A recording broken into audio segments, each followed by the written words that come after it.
Hello Resi drivers, welcome back to yet another video. Now before I say what I want to say, I want to show you something, because what I'm going to say will make sense after I show you this. Now there's a video that I made about UK visa rules. That video got, let me show you, so that video got 13,380 views, and from that video I made $61.77. And there's a video with more or less similar views that I made about Zimbabwe.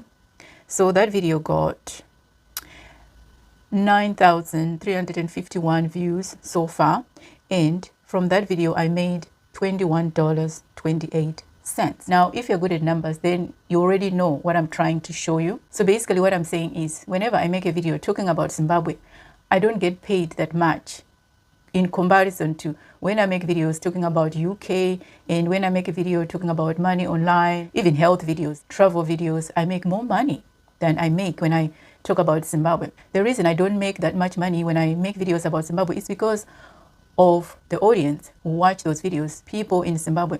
Now, I don't want to say that YouTube doesn't value viewers in Zimbabwe or viewers in Africa, but the reality is the viewers in Africa are less likely to buy the products that are advertised on YouTube, the ads that YouTube places on my videos. If someone watches those ads in Zimbabwe, they are less likely to click on those ads, or they are less likely to buy those products on the ads.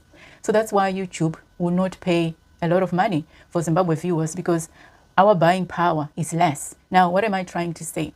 What I'm trying to say is, because the title of this video is talking about Zimbabwe as a Zimbabwean living abroad. Now, I've heard some nasty comments, a while back and quite recently. There are people who don't want me to make videos about Zimbabwe.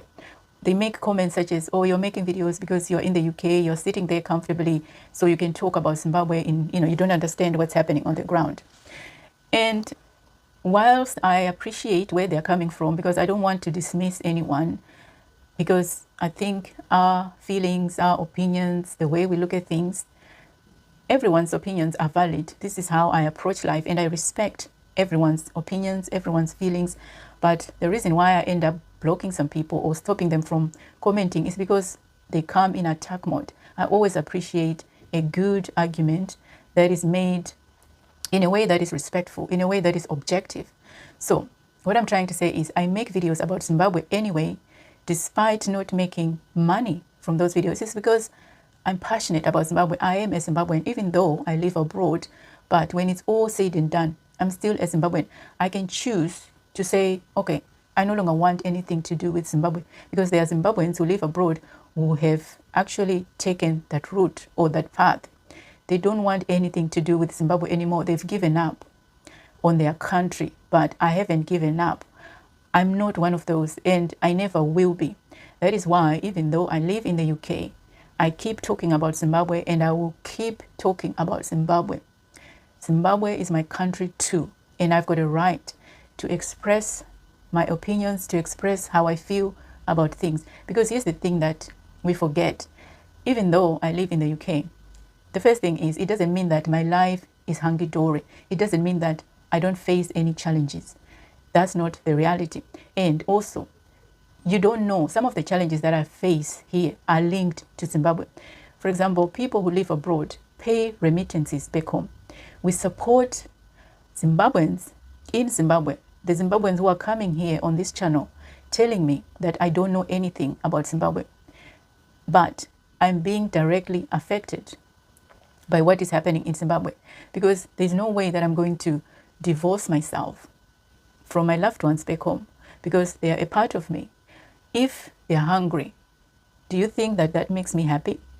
If they're suffering there, if my relative is ill in the hospital and they can't get the treatment that they want, do you think that I'm going to be happy? Do you think that I'm going to be able to sleep soundly? No. So whatever happens in Zimbabwe affects me, affects people in the diaspora directly, or one way or the other. This is something that we must not forget. If you're in Zimbabwe and you are tempted to say, oh, you're not on the ground, so you don't have the right to speak, that's not fair, because you don't know what people are going through. You don't know what people left behind when they sacrificed to move abroad. So it is not fair to say that I might have a British passport, but that doesn't mean that I have stripped myself of my Zimbabwean identity. At the very core of my being, I'm still a Zimbabwean. I'm still tied to Zimbabwe.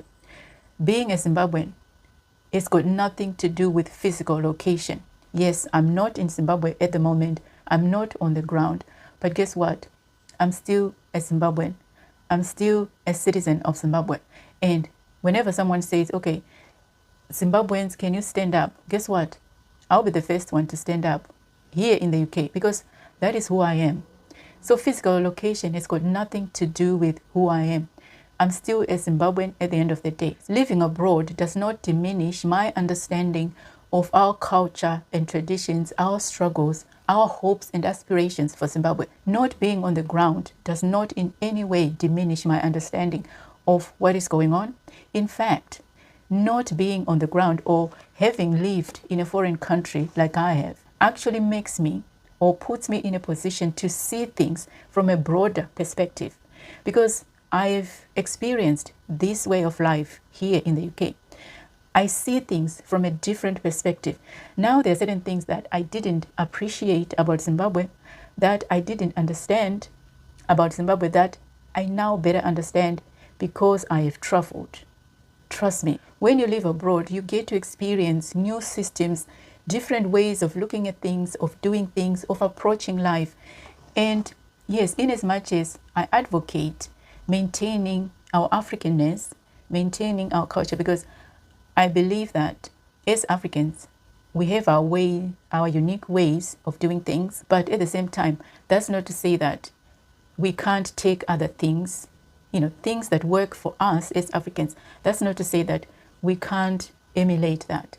So having traveled, you get to see a different angle, a different perspective. As a Zimbabwean living abroad, my insights can actually provide valuable context, something that we can use to improve our systems, to improve ourselves as people. As a Zimbabwean, my voice matters too. It is part of a collective that is working to uplift Zimbabwe. We all want the same thing. We all want Zimbabwe to prosper. And me talking about Zimbabwe in my own way, contributing in the way that I know how at the moment, it matters too. It should be valued as well. So we shouldn't really dismiss people saying, oh, you're not on the ground, so you've got no right to speak. You can't possibly understand what is going on. One thing we don't realize is that it is people who live in the diaspora, who live abroad, that actually understand exactly what is going on. They left wives back home, children back home. There are people who live abroad who haven't been home in 10, 15 years, but their families are still there. They still got a wife there, they still got children there, their mothers, their grandmothers. And do you know why they haven't been home? It's not because they chose not to go home. It is because of circumstances abroad, visa challenges. And do you think that that person who hasn't been home in 5 years, 10 years, do you think that they've got peace over there? Do you think that they are happy? Do you think that they don't have struggles? Doesn't their struggle matter too? As a Zimbabwean living abroad, I want to continue to contribute to Zimbabwe, to the progress of Zimbabwe in some way, in whatever way that I can. Even though we've got Zimbabweans scattered across the globe, those Zimbabweans want to continue the tie to Zimbabwe through remittances, family ties, and community service. There are Zimbabweans who are doing things back home. Just because someone is not talking about it doesn't mean it is not happening. This is what I want Zimbabweans to understand. Not everyone wants to come on social media, show everyone, okay, look at me, this is what I'm doing. This is what I'm doing. There are Zimbabweans here in the UK, in other countries, who have built clinics in Zimbabwe. There are Zimbabweans who have built businesses in Zimbabwe. There are Zimbabweans who are doing things you never imagined. But when you look at those people, when you go to their social media profiles, you won't see a thing, because not everyone wants to show the world what they're doing. So this is something that we must understand as Zimbabweans. And also, we've got a lot of Zimbabweans who want to come home, who are hoping to come home, vari kuda kudzoka kumusha kuzogara zvachose vaneta. We have Zimbabweans like that. So let us not take those people for granted. And when I read such comments, when I hear people say things like that, but you're not on the ground, it pains me, because this is how you break those people's hearts, and munovagodora, and that's why some people end up taking that radical stance to say inini handichadi zvekuzimbabwe ndaneta. It's because munhu anenge achitodawo kutoti ane shungu kuti ndigadzirise apo, ndigadzirise nyika yanguwo, ndito play a part, my own part, in my own way. But uchingogodorwa, at the end of the day unopedzera ungoti amen, regai ndizvigarire, ndine green card rangu, regai ndizvigarire, ndine British passport yangu, regai ndizvigarire. You know, wherever you are, unopedzera ungoti amen, regai ndizvisiye. Is that what we want? Is that what we want? So anyway, this is what I had for you in this video. I don't know what you think, but yeah, let us be kind